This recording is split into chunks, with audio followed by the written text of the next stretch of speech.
Presiden Joko Widodo duduk semeja dengan Menteri Pertahanan sekaligus calon Presiden terpilih Prabowo Subianto dalam acara buka puasa bersama Presiden dengan anggota Kabinet Indonesia Maju di Istana Negara, Jakarta, Kamis 28 Maret 2024. Momen ini pun seakan menepis kabar merenggangnya hubungan Jokowi dan Prabowo yang belakangan ramai diperbincangkan publik.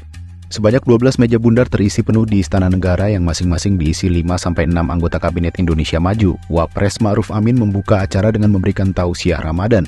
Wapres menegaskan bahwa segala yang tidak adil, penuh kebencian, permusuhan, dan kerusakan harus dihindari karena tak sesuai dengan hukum syariah.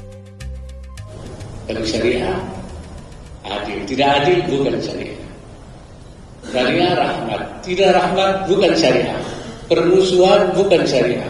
Kebencian bukan syariah.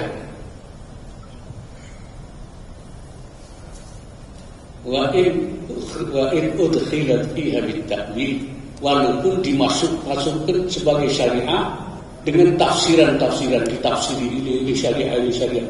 Tapi kalau itu tidak adil, itu kebencian, itu permusuhan, itu kerusakan, main-main, itu bukan syariah. Itu pasti. Walaupun pakai tafsir, pakai takwil, pakai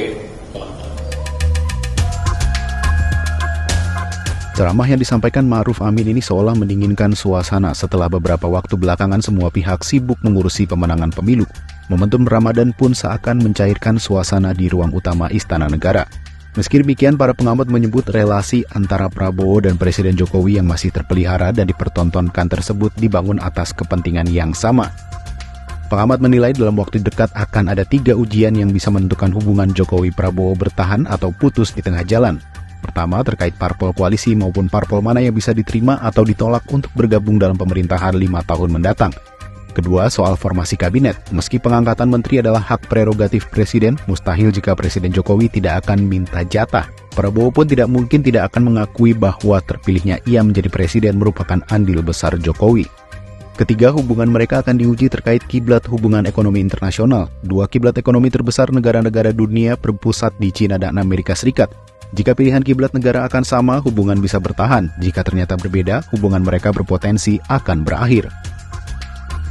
Pengamat politik dari Universitas Al-Azhar Ujang Komarudin menilai antara Jokowi dan Prabowo pasti ada kompromi. Ujang menyebut Jokowi mendukung Prabowo Gibran bukan hanya karena anaknya yang didapuk sebagai cawapres pendamping Prabowo, melainkan juga karena Prabowo dianggap loyal.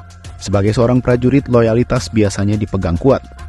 Adanya bayang-bayang Jokowi pada pemerintahan Prabowo mendatang diakui hal ini disebabkan Jokowi berkontribusi besar dalam kemenangan Prabowo Gibran. Namun kata Ujang pasti ada kompromi dalam hubungan setara yang saling menguntungkan. Jokowi pun diharapkan legawa dan bisa menjadi negarawan yang tidak cawe-cawe. Kedepan setelah dilantik sebagai presiden, Prabowo akan menyusun rancang bangun kabinet dan pemerintahannya. Lalu apakah Jokowi akan terus membayangi atau memilih menjadi negarawan? Masyarakat tentu bisa menilainya sendiri.